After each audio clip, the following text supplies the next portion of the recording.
प्यारे बहनों और भाइयों, मेरा नमस्कार स्वीकारो। आज हम आपके लिए बताएंगे कि परमात्मा प्रसन्न कैसे होता है। तो ये वशिष्ठ का महारामायण का प्रकरण है। इसमें श्री राम जी पूछते हैं वशिष्ठ से कि समस्त तत्वों में श्रेष्ठ मुनिवर ईश्वर कौन है और वह भक्ति से कैसे प्रश्न किया जा सकता है। यह बात मुझसे आप ठीक ठीक कीजिए। ये प्रश्न वशिष्ठ जी से राम कर रहे हैं। अब इसका उत्तर मैं आपके लिए हिंदी में ही बता रहा हूँ, संस्कृत के वाक्यों में नहीं बता रहा हूँ। ज़्यादातर लोग बाग हिंदी को ही समझने वाले होते हैं, तो इसमें उत्तर सुनिए।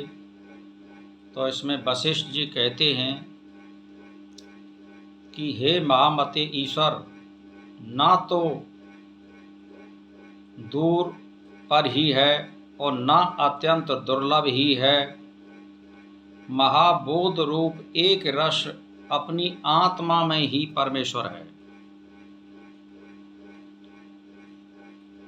और इसे ईश्वर उसे कहते हैं जो सबका नियंत्रण करने में स्वतंत्र हो। इस तरह स्वतंत्र सबके प्रति सभी प्रकार से अपनी आत्मा हो, इस विषय में युक्ति कहते हैं। सब कुछ आत्मा के लिए ही है। रथ, घर, महल आदि जितने ये अचेतन पदार्थ हैं वे सब चेतन के लिए ही होते हैं, उपयोग के लिए आप यूँ कहिए। तो आत्मा से अतिरिक्त कोई चेतन वस्तु है ही नहीं। इसीलिए सर्वभोक्ता अनुरूप स्वतंत्रता आत्मा में हो ही आ गई है। मतलब स्वतंत्रता आत्मा में ही आ गई है। उसी से सब कुछ हुआ है, यानी सबका कर्ता वही है, वही सब कुछ है। यानी आत्मा ही सबका उपादान अधिष्ठान है और सभी और जहाँ दृष्टि डालें वहाँ पर यही नज़र आता है। यात्री यानी महत्वपूर्ण, यानी जो भी यात्री इस संसार में यात्रा कर रहा है, संपूर्ण शक्ति उसी में है। वही भीतर है, वही सूक्ष्म है, वही सर्व में और सर्वगत है, वही सनातन है। उस आत्म स्वरूप परमात्मा को नमस्कार करता हूँ। तो ये जो व्याख्यान इसमें आया है कि मैं ही सब जगह हूँ और मैं ही बाहर हूँ, मैं ही भीतर हूँ, ये हमारे अंदर आत्मा के जो परमात्मा होता है उसके बारे में है। तो परमात्मा को कहीं ढूंढने की ज़रूरत नहीं है और वो कोई इसको जप से प्रश्न करता है, कोई भक्ति से प्रश्न करता है, कोई आचरण से प्रश्न करता है, कोई वाणी से प्रश्न करता है, कोई परमार्थ से प्रश्न करता है। अब ना जाने आत्मा परमात्मा किस कर्म से प्रश्न होता है। इसीलिए मनुष्य नाना प्रकार के कर्म करता है।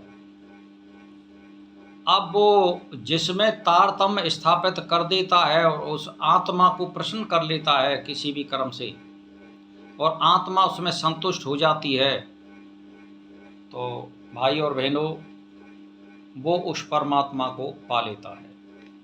परमात्मा कहीं दूर नहीं है, वो आपके आसपास ही है और आपके अंदर है।